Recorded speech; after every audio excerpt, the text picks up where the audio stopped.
Hi! Within this lecture, we're going to learn a new data structure called hash map. So it's written like this, hash map. So this is a data structure that we store values with key and value pairings. So if you write hash map, you can see k and v over here. So if you write array list, you only see one parameter like this. Okay, we only write the type of the values that we're going to store over here. But when we write hash map, you see two parameters with a comma in the middle, and this k and v stands for key and value. So we're storing key and value pairings over here. You're gonna see what I mean in a minute. For example, we can store string to string key and values. So I'm going to call this my hash map, and I'm going to initialize it like this, as we have done before. It's no different than sets, it's no different than array lists, but we're not storing only one value. For example, if you say my hash map dot put rather than add, okay, it will ask you for a key and a value. And the type of the key and the type of the value is string, because we have defined it so. So we're gonna give two strings. In order to write strings, of course, we're going to add some quotation marks, right? That's how we write texts.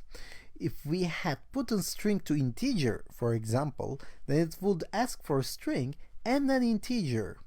And you're gonna see that example as well, don't worry. Right now we're putting some keys and values. For example, I can say key name and value will be James.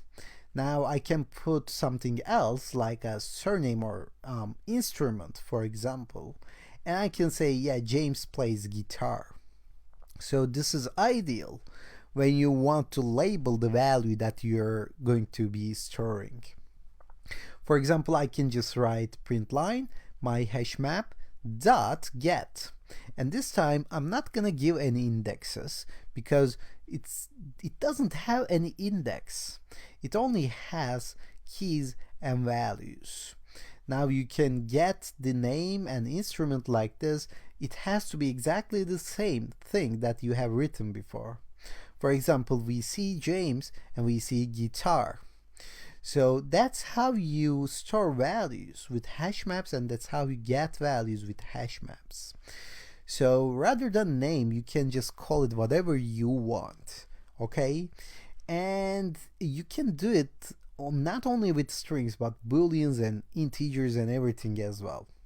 For example, if you want to store a string to integer, you're gonna have to write it like this. I'm gonna show you. Let's call this my second hash map, okay? And I'm going to initialize this as usual, okay, new hash map. But as you can see, we get an error.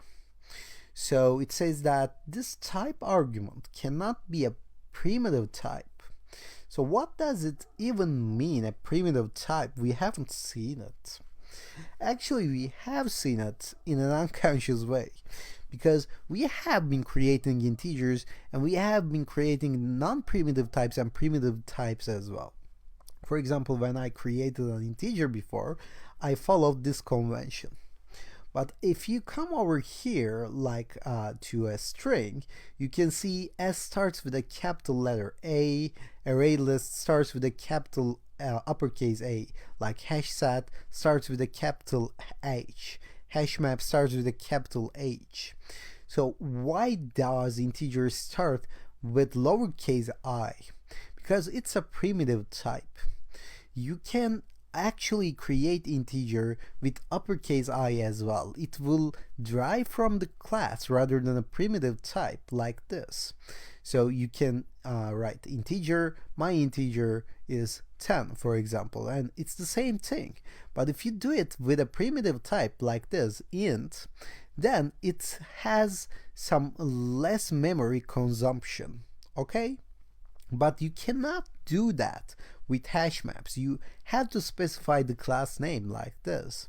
So this will be a string to integer. And you can add a new thing to the new element to your hash map by saying put, and as you can see, it asks for a string and an integer right now, and you can add whatever you want in here right now, as long as you provide a string and an integer. And the string will be our key, like running 100 calories. Like think of this as a fitness app. For example, basketball, I don't know, 200 calories.